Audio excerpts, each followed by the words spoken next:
tubashimire ko muzindutse murumviriza ijwi ry'Amerika isamira na Washington DC mu Kirundi no mu Kinyarwanda. Mwaramutse gute nshuti bakunzi bacu, ikaze makuru muri kino gitondo mwateguriwe mukaba mugiye gushikirizwa na Diana Nininahazwe.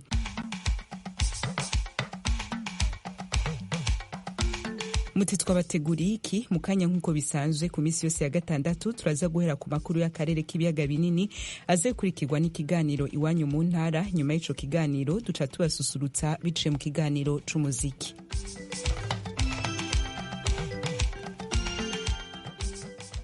Nongere ndabahe bwakeye n'ikaze mu makuru yo muri kino gitondo. Ishamwe mpuzamakungu riharanira uburenganzira bwa kiremwa muntu Amnesty International ryaraye rishize ahabona raporo yerekana ko abaharanira agateka kazina muntu babangamiwe mu gihugu c'u Burundi.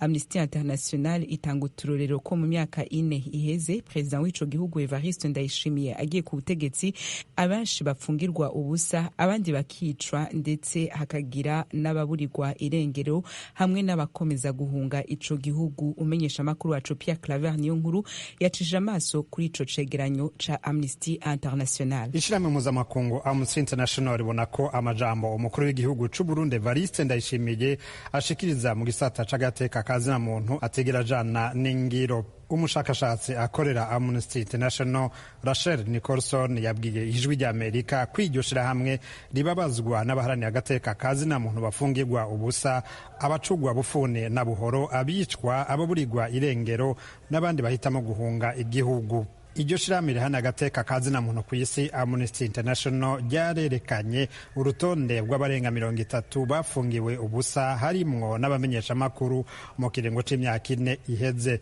Nicholson avuga ko iterabwoba bo bakorerwa ari nk'igikoresho co kunumya abandi bagenzi babo. Yemeza ko abo bantu bafungiwe imvo za politike gusa kuko ataco baba bagirizwa gifadika. Ce n'est pas normal que quelqu'un soit détenu après avoir. Ati si bisanzwe ko umuntu afungwa azira iryo yavuze canke ivyo yanditse mu gihe bwari uburenganzira bwiwe. Nico kimwe n'abamenyesha makuru baha ijambo bose hamwe n'abafata iryo jambo n'ivyo bashikiriza. Ahandi hoho ni intwaro y'umukazo yajyogora nkwereke. Nico gituma tubona ko mu vyotuma icuka gisubira kuba ciza hagati ya leta n'abaharanira agateka kazina muntu. Zijya manza zaciriwe abatahari ngo nuko bagize uruhara mu myiyerekano zofutwa kuko ari uburenganzira bwabo. Ikindi no kureka abantu bagashikiriza iryo bagona badatinya kuhasiga gatwe. Une façon d'essayer de réouvrir l'espace civique. Naho biruko amashirahamwe akorera mu gihugu yoyo ariyamiriza bene izo raporo nk'uko bivugwa n'umuvugizi wayo Gerard Hakizimana asanzwe aserukira imbere y'amategeko ishirahamwe Foricon F rigwanya ikimenyane na kamwana wa mama. Kuri mikoro y'ijwi ry'Amerika Hakizimana yerekana ko abakora bene ayo maraporo ari ukwironderera akazi babicishije mu kwambika ibara Uburundi. No munsi tuvugana turemeza ko agateka kazina muntu kifashe neza, kiretse ko ari muri politiki yo guhiga akazi no kwerekana ko ibintu bitagenda. Hari abamaze gukurwa mu buzi, mu gipolisi n'ahandi no mu gisirikare. Ibyo byose byerekana ko ibikorwa byo gutsinda agateka kazina muntu biguma bikorwa kandi bikomeye. Nivyo nta gihugu na kimwe agateka kazina muntu kifata n'ijana ku ijana. Hari ivyo gukora, ariko by'ukuri igikenewe nuko abandi bana yabigishwa gutsimbataza amahoro, kubana neza. Aho mengo igisata cy'agateka kazina muntu mu Burundi hari inzira kirasha kugira bacafuze gusa atari amaraporo yotuma agateka kazina muntu gatsimbatara. Kuvuga ko ashobora no gucanishamwo abarundi kuko twebwe ntitwigeze tubazwa nk'amashirahamwe yigenga kugira tubereke ingene agateka kazina muntu kifashe nk'akorera mu gihugu, kiretse ko bagiye barumvira amashirahamwe adagikorera mu gihugu hamwe n'amashirahamwe mpuzamakungu yafadikanije n'ayandi mashirahamwe mu gutera ingorane ubundi bwaciye mu 2015. Yamara Amnesty International ritangaza ko hari ivyo gushima nko kurekura abamenyesha makuru nka Floriane Irangabiye, abaharanira agateka kazina muntu nka Jeremy Rukuki, Tony Nkina n'abandi.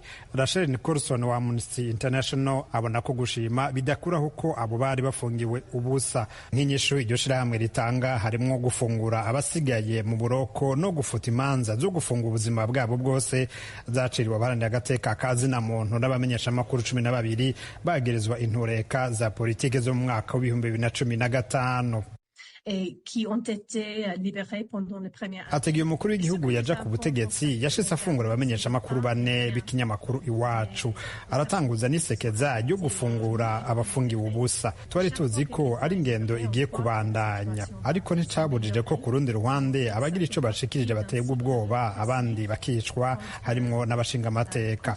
Ivyo vyatumye guharanira agateka kazina muntu no gushikiriza iciyumviro mu Burundi haba no mu binyamakuru biba nk'umuziro. N'abavuga ko baharaniye inyungu z'abahuza ibitsina babisangiye ntiborohewe na gato. Abo bose bafungwa hanyuma bagafungurwa ku kigongo c'umukuru w'igihugu canke bakezwa, bigaragara ko ari ubutumwa leta n'ubutungane bashaka guha bagenzi babo ko batosubira kurukura mu kanwa. Umugwi w'igihugu jeje w'agateka kazina muntu CNIDH naco washimye kuvuga kuri ico cegeranyo c'abashakashatsi ba Amnesty International. N'umuvugizi wa leta Jerome Niyonzima ntiyadukundiye kugira ico ashikiriza. Pierre Claver Niyonkuru ku bw'ijwi ry'Amerika. Pierre Claver Niyonkuru urakoze. Amakuru yacu duce tuyabandaniriza muri Amerika. Vice President wa Amerika Kamala Harris ahamagarira abanyamerika kwanka amacakubiri ashingiye kuri politike bagafatanyiriza hamwe gutegura ico yise icerekezo gishasha. Ibi Madame Harris yabigarutse ko ku munsi wa kane w'inondwi igihe yemera ku mugaragaro guserukira umugambwe w'abademokrate nka kandida president. Temistocle Mutijima atubwira ibindi kuri no nkuru. Ubwo yafataga ijambo risoza inama rukokoma y'ishyaka ry'abademokrate yari maze iminsi nibera mu mujyi wa Chicago muri leta ya Illinois, Madame Kamala Harris yakirijwe amashyi n'abarwanashyaka bahagurukiye icyarimwe. On behalf of everyone mu izina rya buri wese nkuru ishobora kwandikwa gusa mu gihugu cy'igihangange ku isi, nemeye ubusabe bwanyu bwo kuba perezida wa Amerika.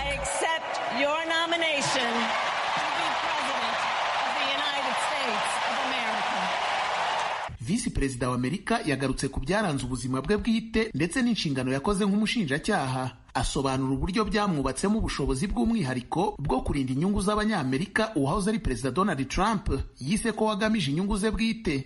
Ahari naho yahamagariye abanyamerika gukoresha amahirwe amatora y'uyu mwaka bahaye bagategurira hamwe icyerekezo gishya batarebye ku mashyaka cyangwa amatsinda babarizwamo, ahubwo bakabikora nk'abanyamerika.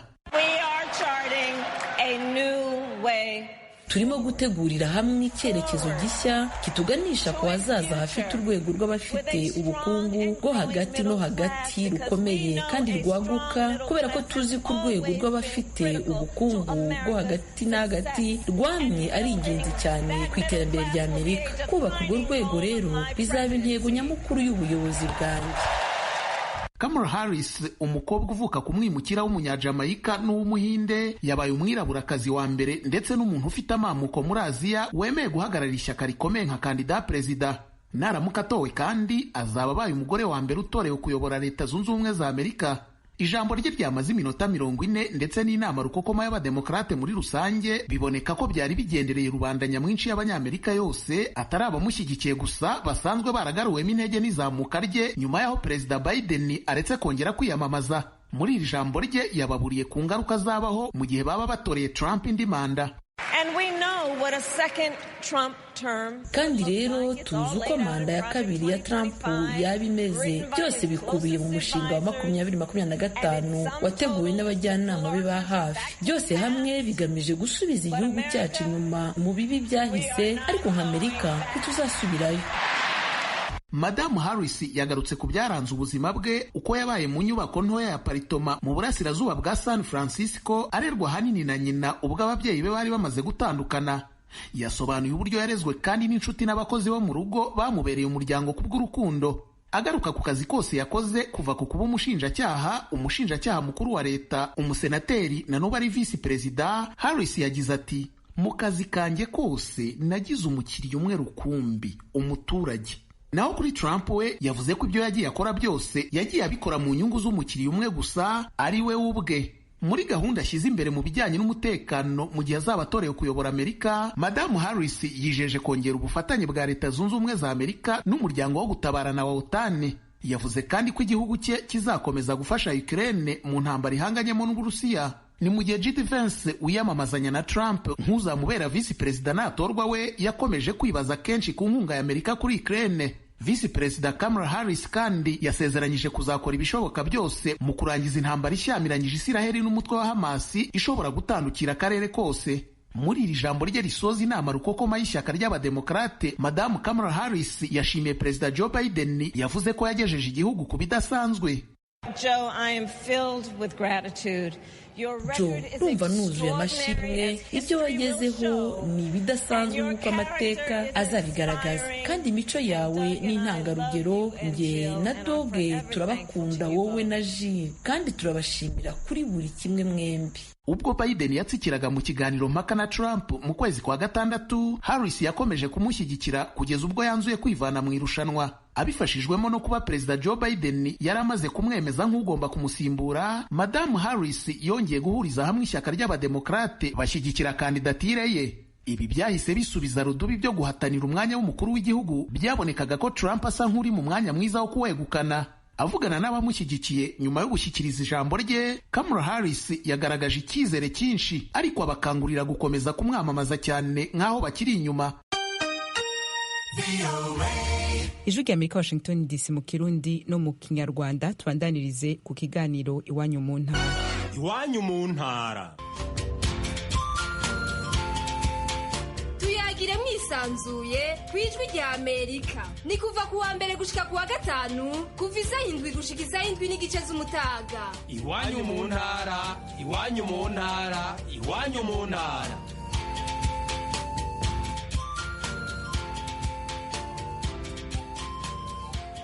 Leta y'u Burundi iremeza ko abantu 171 banduye indwara y'ubushita bw'inkende, kandi ko imaze kugera mu turere tw'ubuvuzi turenga 20 mu ntara zitandukanye mu gihugu. Inkuru irambuye, Thierry Vendayishimiye. Ubushikiranganji bujejwe amagara y'abantu busaba abanyagihugu kwirinda mu gukaraba intoki, kutaramukanya mu ntoki ndetse no kutagwana mu nda. Naho biruko, iyo ugeze mu bice bitandukanye na cane cane mu gisagara ca Bujumbura, ubona abantu batabyubahiriza nk'uko abakunzi bacu babyiboneye. Abaramukanya ndetse bakanasomana barabikora ku mugaragaro, kandi hari n'abagenda bafatanye mu ntoki n'ibindi. Umushikiranganji Ridwine Baradahana ajejwe amagara y'abantu mu kiganiro aherutse gutanga mu ntango z'iyindwi yahamagariye abanyagihugu kurwanya ico kiza nk'uko bagwanije COVID-19 kuko gifise umurindi munini. Nukuri tugerageze twirinde iki kiza c'akaranda, dushireho n'amazi yo gukaraba ku mabutike, ku mafarmasi, ahantu hose hahurira abantu, ku masoko dusubire dusukure, dushiremwo amazi hajya ku masoko, abantu basubire gukaraba, kandi tubigire itegeko. Kuba twabigira muri COVID, twosaba yuko mwodufasha guhimiriza gukaraba. N'indwara z'imigera ziroroshe kurwanya, kuko ni ugukaraba gusa, udakora nako, kudashurashura. Imaze gufata umuntu wa mbere yashurashuye, duca dusigara tuyanduzanya mu gukora nako. Umukuru w'inama nkenguzamateka nawe Emmanuel Sinzohagera aherutse kwibutsa abanyagihugu kumvira ubushikiranganji ibyo bubasaba, kuko iyo ngwara idatujijwe ishobora gutuma abarundi badashikira yambona kazoza bifuza. Yabishikirije aho yari yitabiriye ibikorwa byo guhimiriza gukora isuku mu gisagara ca Bujumbura.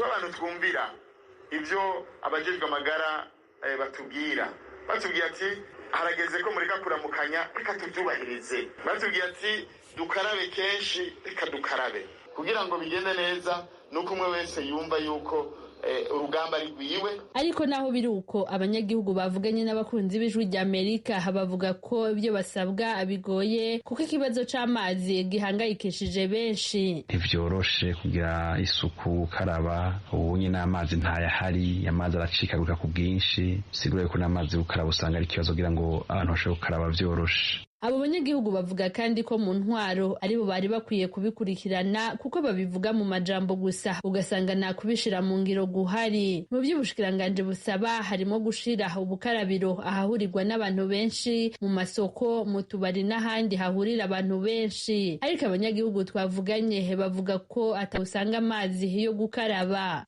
Ntahimiriza kera hateye ikiza no mu masengero ahantu hahurira abantu benshi, warumva bariko baravuga ati mwirinde mukarabe. Kuvuga ko ubunye benshi bagenda n'amaguru, no kuvuga aho baca hose.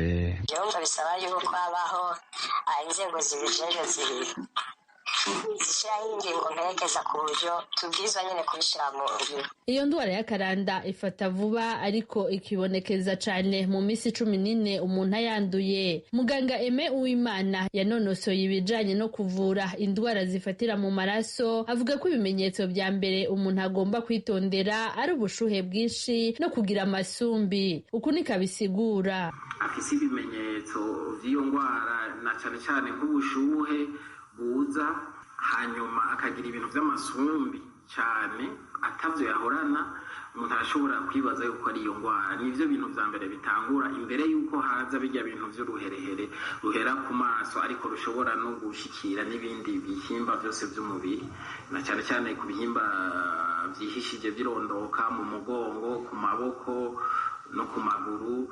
Abantu batandukanye barimo n'umuyobozi mukuru wa INSS, ikigo kijejwe gutegekaniriza abakozi, General Major Emmanuel Miburo asaba abakoresha kurinda abakozi babo mu gushiraho uburyo bwo kwirinda aho bakorera. Guhamagarira abakozi na cyane cyane abakoresha ko bokingira abakozi mu bibanza by'akazi iki kiza caduteye. Iyo ndwara kandi kugira ngo umuntu yafashe avugwa kire ashobora kumara ukwezi kose, ariko aravugwa kandi bigatwara uburyo bwinshi kuko habaho kubanza kumisha ibiherehere biba byuzuye ku mubiri ndetse n'ibyo abaryamye ko buri munsi baca babita. Umushikiranganje Ridwine Baradahana agasaba abantu kwirinda kuko kuvura umuntu yafashwe bigoye cyane bikanatwara amafaranga menshi. Nukuri iyi ndwara n'akaranda nyene abantu basohoka mu bitaro inyuma y'ukwezi 7 nukuri bitwara amahera menshi cyane. Turaboza tubogesha amaserumu, mwibaze nk'umuntu turashaka kumwogesha amaserumu arenga 10 ku munsi, ajya amaserumu ya solution sale, hanyuma tugaca tumushyira ko bya bindi bimwe dushira ko abantu bahiye Framazine kugira ngo turabe ko ibikomere byo kuma. Bijye bintu birazimbye cyane, amashuka ajyama kumva ajyama ku bintu duca duta n'ibintu bizivye gose. Nukuri tubifate nk'ikintu gikomeye mu gihugu kuko urumva iyo akaranda katarashika mu rugo iwawe umengo ntakahari. Kugera ku igenekerezo rya 16 uku kwezi kwa munani mu karere k'ubuvuzi ka Bujumbura mu makaritiye abiri gusa ya Kinama na Kamenge honyene hari hamaze kwibonekeza abantu barenga 45 banduye iyo ndwara y'akaranda k'inkende. Thierry Ndayishimiye, Ijwi ry'Amerika, Kigali. Mu Rwanda abahinzi bo mu mirenge itandukanye y'akarere ka Kamonyi baravuga ko bamaze amezi agera kuri 6 bategereje amafaranga y'umusaruro w'ibigori watwawe na rwiyemezamirimo. Inkuru icukumbuye Eric Bagirubusa. Numva ncitse intege pe, nzahinga se mpingishije iki? Ndahinga se nzabirya? Ndahinga se nzagaburira umwana? Ndahinga se azankemurira ikibazo? Ndahinga ngo bimarire iki? Madamu Claudette Mukamana w'imyaka 55 n'umubyeyi w'abana 4 akora umwuga w'ubuhinzi. Turaganirira mu gishanga cya Bishenyi irunda mu karere ka Kamonyi. Umwitegereje ku masura arababaye kandi arashonje. Mu byo yadusobanuriye arabiterwa no kuba we na bagenzi be bahuriye muri koperative ubumwe bugamije iterambere baratanze umusaruro kuri rwiyemezamirimo uzwi nka Rumbuka aho kubishyura amafaranga amaso yaheze mu kirere. Yabwiye Ijwi ry'Amerika bimwe mu bimushengura. Igihombo cya mbere ni inzara, bivuze ngo ubwo umwana mu rugo ararira nta kurya ntaki, ndihitinga mu bundi buryo bwo hirya kandi nakagombye kuba nakabaye ntuje kuri ya mafaranga bampaye nkahahira abana bakarya umwenda bakawubona uko bikwiye nk'umuntu wateguye nkategurira abana. Naho twari twateye tugujije byariyongereye n'ubundi n'ubuku muri uyu munota none abana yazanye ngewe ntacyo yanganduraho mu rugo. Nkasanga nanone guhinga muri kino gishanga umusaruro wacyo ntacyo umariye. Kompanyi ya Rumbuka isanzwe ifata umusaruro w'abahinzi ikajya kuwutubura ibahaye amafaranga. Iyo ibahaye ifumbire muri gahunda ya nkunganire muhinzi, igice kimwe cyishyurwa na leta. Kuva yatwara umusaruro w'aya makoperative hashize amezi 6 batarabona amafaranga. Mukamana aribaza niba zongera kwegura isuka agahinga ibigori. Ese tuzongera duhinga ibigori bongere bijyanire nk'ibya mbere? Ese tuzihingira ibyo twishakiye twishiriremo ibitugandurira urugo rwacu kuko nibyo bari batwijeje ntacyo bitumariye? Undi mubyeyi ni Florentine Musabyimana w'imyaka 34 y'amavuko n'abana 3. Uyaragaruka ku nzira yatanga umuturambye ku buhinzi bwabo. Nuko n'umushoramari wundi waza aho kugira ngo bajye batudindiza yajya ajyana umusaruro n'amafaranga aza wenda akaturengera, kuko turahinga ntituba twemeye no kubitahana mu rugo. Abakuriye za koperative z'abahinzi nabo bemeza ko ikibazo kibabereye ingume. Bwana Claude Nshimiyimana akuriye koperative ubumwe bugamije iterambere igizwe n'abanyamuryango barenga 780 mu gishanga cya Bishenyi. Avuga ko bahaye Rumbuka toni 408 z'ibigori zifite agaciro ka miliyoni zisaga 250 z'amafaranga. Akavuga ko bari mu ruhuri rw'ibibazo batagizemo uruhare. Muri rusange byo birakomeye cyane, nubwo uyu musaruro twatanze twari twagujije amabanke, banke zirimo ziratera amapenalite, kandi ikindi cya kabiri ntituzabasha kongera kujya kwiguza kugira ngo duhinge kuko twahingaga tugujije. Izo ni imbogamizi. Pierre Damien Nsabimana nawe ni perezida wa koperative Koalifika yo mu murenge wa Mugina ifite abanyamuryango barenga 590. Avuga ko Rumbuka ibari mu mwenda wa miliyoni zisaga 160 z'amafaranga y'amanyarwanda. Nawe yumva yabarirwa mu mbabari. Sanga ari ikibazo cyabaye kirekire kugikemura biragoye. Twabaza akarere nako turacyahendahenda Rumbuka nawe twabibaza ngo akarere karimo amafaranga, ibibazo bitubera ingorabahizi. Abaturage barashonje babura amafaranga yabo kandi barahinze bageze mu kindi gihembwe cy'ihinga. Abahinzi bavuga ko mbere yo kwerekeza mu mirima babanzaga gufata inguzanyo mu mabanki. Abakuriye amakoperative bavuganye n'Ijwi rya Amerika bemeza ko amabanki yatangiye kubabarira inyungu z'ubukererwe. Abakuriye amakoperative bagasanga byagombye kujya ku mutwe w'umushoramari. Noneho bakavugana n'amabanki na Rumbuka ihari, icyo gihombo bateje akaba ariho bakishyura. Ntitwabashije kubona kompanyi ya Rumbuka ngo tumenye impamvu batishyuye abaturage. Inshuro zose twahamagaye Bwana Faterine Kamaru yikuriye ntiyatwitabye. Gusa akarere ka Kamonyi kakemeza ko mu gihe kitarenze icyumweru abaturage baba batangiye kwishyurwa. Bwana Uzieri Niyongira ni meya w'akarere ka Kamonyi ungirije ushinzwe iterambere n'ubukungu. Barushijeho kubasaba bashyiramo imbaraga nyinshi kugira ngo amafaranga abe yaboneka. Amakuru rero yizewe bamaze kuduha nuko amafaranga bayabonye, batubwira ko mu minsi mike cyane itagera ku cyumweru ikibazo baba batangiye kugikemura, amakoperative akabona amafaranga yabo. Bwana Niyongira akavuga ko ku kijyanye n'ibihombo abaturage bashoboraga kuzahura nabyo umushoramari yari yagize icyo abikoraho. Amafaranga y'umusaruro yageraga muri miliyari 1 irenga. Rero hari iyo bari batanze mbere kugira ngo icyo kibazo cy'amabanki niba ari inyungu kibe cyakemuka. Rero hari avansi bari batanze mbere bayiha amakoperative, amafaranga ageraga hafi kuri miliyoni 200. Uretse kuba Ijwi rya Amerika yabashije kuvugana n'amakoperative abiri, Rumbuka ifitiye umwenda amakoperative agera muri 6 muri Kamonyi. Ubuyobozi bwa Kamonyi bwabwiye Ijwi rya Amerika ko Rumbuka igomba kwishyura miliyoni zisaga 858 z'amafaranga. Akarere nako kagomba kuyishyura agera muri miliyoni 100. Kakemeza ko ari make cyane kagiye kuyashaka vuba kandi ko atabera Rumbuka urwitwazo rwo kutishyura abaturage. Abahinzi bagakomeza kugaragaza uwo babona wagombye kubakemurira ikibazo. Kereka hari umubyeyi Kagame amanutse akaba ari udukemurira ikibazo, ubundi wadutabara se ninde wundi twakwiyambaza? Kubera ko ndabona twebwe ntacyo twakwishoborera kandi nta wundi twakibwira. Barabizi abayobozi b'ibanze kandi nabo ntibagishobora. Umusaruro w'ibigori bari kwishyuza babihinze mu kwezi kwa 9 ku mwaka ushize. Bagira ubusa Ijwi rya Amerika ku Kamonyi mu majyepfo y'u Rwanda. Ikiganiro c'abakenyezi, aho abagore bavuga ubuzima bwabo n'imibereho yabo n'ingene bafasha imiryango yabo nuko biteza imbere ubwabo. Ikiganiro c'abakenyezi ni ku Ijwi rya Amerika.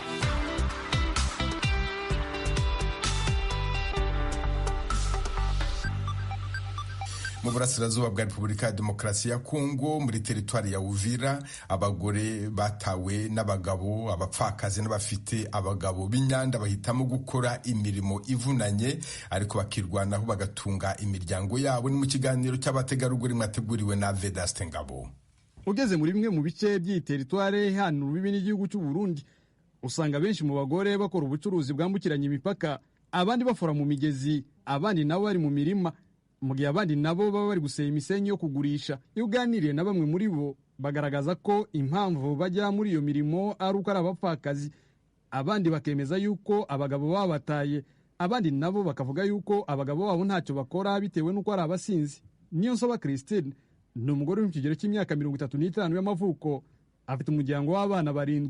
yahungiye muri Kongo umugabo wamaze kumuta. Twamusanze ku mugezi wa Kavimvira ari guseba umucanga wo kugurisha kugira ngo abone ibyo agaburira abana be, asanga gutungurwa wenyine ari ingorabahizi. Ndashobora kurirwa ntariye nkaza kujya ku mugoroba naho nyene, ariko kana kanje gato kagahungu kavuye gusega kashaka kuja gusega iyo kakazana utugoye 3 cyangwa 4. Toyi Hawa amaze imyaka 3 umugabo yaramutaye, nawe ashimangira ko yugarijwe n'ibibazo byo kubura ibyo atungisha abana be 5 umugabo yamusigiye.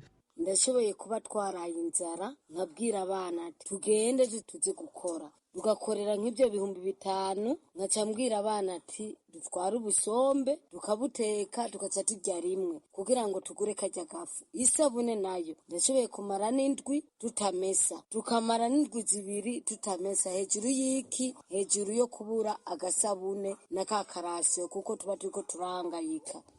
Umwana yagwara ngo nze ku bitaro, nkaca mfata twaduhera nagiye gukorera 5,000, nkaca ngana kugura imiti y'iki y'umwana. Saba abagore gusa bavuga yuko abagabo bata bagatunga imiryango yabo bonyine, hari n'abandi batunze imiryango yabo bitewe n'uburyo abagabo bakoresha nabi imishahara yabo. Uyu mugore ufite umugabo w'umusirikare twahuriye nawe agiye kumesera abaturanyi ku mugezi wa Kalimabenge kugira ngo abone amafaranga yo kugaburira abana be. Kugira abana barye ni ukuja ku miryango y'abantu, kuja kudodora. Wabona aho nyambura uri gusaba ikigozi c'umuceri, nyambura uri gusaba ikigozi c'ifu, hariho umuntu agusayidira akaguhereza, ukamuririra akaguhereza, ukaja gutekera abana, ahandi tugafura. Niko tubayeho. Abagabo bacu basirikare tugomba ico dusaba no kugira ngo bave muri ivyo barimwo, kugira natwe tugire tuzoze turabona umushahara kugira tubeho neza n'abana babo babeho neza. Ijwi rya Amerika ryasuye abagore bakorera imirimo itandukanye ku mupaka wa Kavimvira uhana urubibi n'u Burundi, batubwira uburyo batunze imiryango yabo. Nahimana Chantal agendana ubumuga, atunze umuryango w'abantu 5 binyuze mu mirimo akora yo kwambutsa ibicuruzwa biva mu Burundi biza muri Kongo. Abana 5 nashoboye kuva ngando se n'uduhumbi 5 cyangwa 10, nkagura ubufu, nkagura indagara, nkacumba ubugari tukarya tukabaho imisi kabandanya. Ni gute utunze umuryango ugendana ubumuga? Kandi nzi umuryango ugendana ubumuga mbere yatangire mu kazi k'inzoga. Akazi k'inzoga nyene bisa nukomeye ngo baratwankiye, ariko twace tujya kuza turicara hajya nyene kuri douane, uzanye akazigo k'igihumbi ushiramwo, kabibiri ushiramwo, hari igihe ukwiza rasiyo yo kurya, urumva nyene tubayeho uko nyene. Aha Kavimvira kandi twahuriye na Bati Noella, umugore w'umupfakazi utunze abana 12, yarimo yururutsa amabido ya lisanse mu mato yo kugurishiriza abashoferi b'abarundi. Avuga ko atunze urugo rwe wenyine binyuze mu mirimo y'ubucuruzi akora. Lisanse nimbaye ko mw'imisi yose uvana amafaranga yaragute nk'ibihumbi 10 cyangwa ibihumbi 5 bivana nuko nadandaje. Wagera mu rugo nkaraba ukuntu nsumira abana bonye n'ibihumbi 5, ngasigarana n'ibihumbi 2 byo kubafasha amagwaye ashitse. Niki wabwira abandi bagore? Umugore arifasha wenyine, nturindira umugabo unazogufasha imisi yose. Umugabo adahari tumenya ukuntu wifasha, ufisha umugabo ucuraba ukuntu kudandaza igihe ujya mugabo adahari, bijyanye bikaca bigufasha ko ubaho n'abana. Bamwe mu bagabo twavugishije tubabaza impamvu bata ingo zabo, batubwiye ko iyo bagiye gushakira imibereho kure y'aho batuye bagerayo bagashaka abandi bagore. Abandi nabo bavuga yuko bata abagore babo bitewe nuko bitwara nabi. Ijwi rya Amerika ryashatse kumenya umubare w'abagabo bata ingo zabo muri teritwari, ntibyadukundira. Mu busanzwe nta bufasha leta iha abagore batunze ingo zabo, gusa mu rwego rw'amategeko leta ikurikirana abagabo kubera guta abana babo ndetse ikabategeka gutanga ibibatunga. Abenshi mu bagabo bata ingo zabo usanga bari babanye n'abagore mu buryo butemewe n'amategeko. Bedase Ngabo, Ijwi rya Amerika. Ni hano dusoreje aya makuru iwanyu mu ntara, mwakoze kudutega amatwi. Dukomeje kandi gahunda yo gusigasira umuco karande n'ururimi gakondo, dore umugani uyu munsi: ubwiza bw'intobo ntibuyibuza kurura. Umunsi mwiza, mwari kumwe na Venuste Nshimiyimana.